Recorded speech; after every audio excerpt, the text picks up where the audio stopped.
अधिकतर भारतीयों की जुबान हिंदी का अपना अलग ही महत्व है। ये भाषा सुनने और बोलने में जितनी आसान लगती है, हिंदी के शब्दों का अर्थ समझ पाना उतना ही मुश्किल भी है। हालांकि देश में लोग आम बोलचाल में सामान्य हिंदी का प्रयोग ज़रूर करते हैं, लेकिन इस भाषा की गहराई को समझ पाना इतना आसान नहीं है। दुनिया भर में कई ऐसे देश हैं जहां हिंदी भाषा को पसंद किया जाता है। आज भारत की एक बड़ी आबादी हिंदी बोलती है। यूँ तो देश में कई भाषाएं बोली जाती हैं, लेकिन करीब 75% आबादी हिंदी बोलती, लिखती, पढ़ती और समझती है। तो वहीं दुनिया भर में 8 करोड़ लोग ऐसे हैं जो हिंदी भाषा बोलते और समझते हैं। यानी भारत के अलावा भी कई ऐसे देश हैं जहां हिंदी भाषा का प्रयोग किया जाता है, जिनमें से पहला है नेपाल।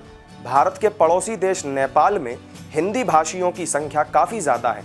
यहाँ आपको हिंदी में बात करने में परेशानी नहीं होगी। यहाँ बॉलीवुड फिल्मों और भारतीय चैनलों की भी काफ़ी लोकप्रियता है। नेपाल में छुट्टी मनाने जाने वाले भारतीय पर्यटकों की संख्या भी काफ़ी ज़्यादा होती है। दूसरा है पाकिस्तान। बंटवारे के पहले तक पाकिस्तान भारत का ही हिस्सा हुआ करता था। आज भले ही पाकिस्तान में उर्दू और अंग्रेज़ी आधिकारिक भाषा के तौर पर जानी जाती हैं, लेकिन लोग यहाँ पर हिंदी, पंजाबी, सिंधी, पश्तो, बलूची जैसी भाषाएं भी बोलते हैं।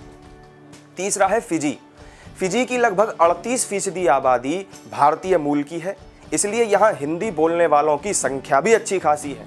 फिजी एक आइलैंड है जो कई द्वीपों से मिलकर बना है।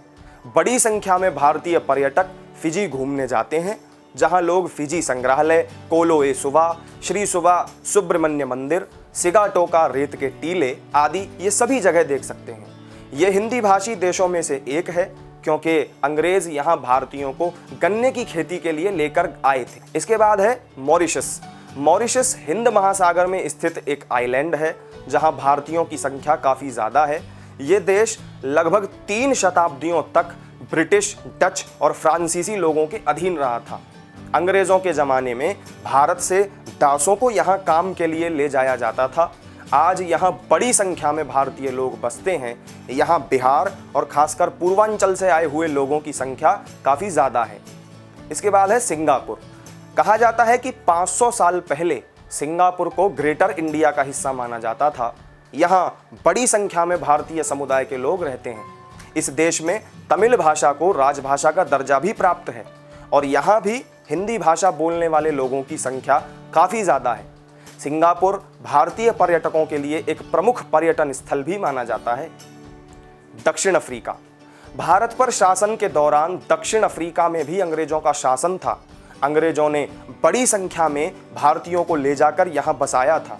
दक्षिण अफ्रीका में भले ही अंग्रेजी और अफ्रीकी आधिकारिक भाषाएं हैं, लेकिन हिंदी कई अन्य क्षेत्रीय भाषाओं के साथ बोली जाती है।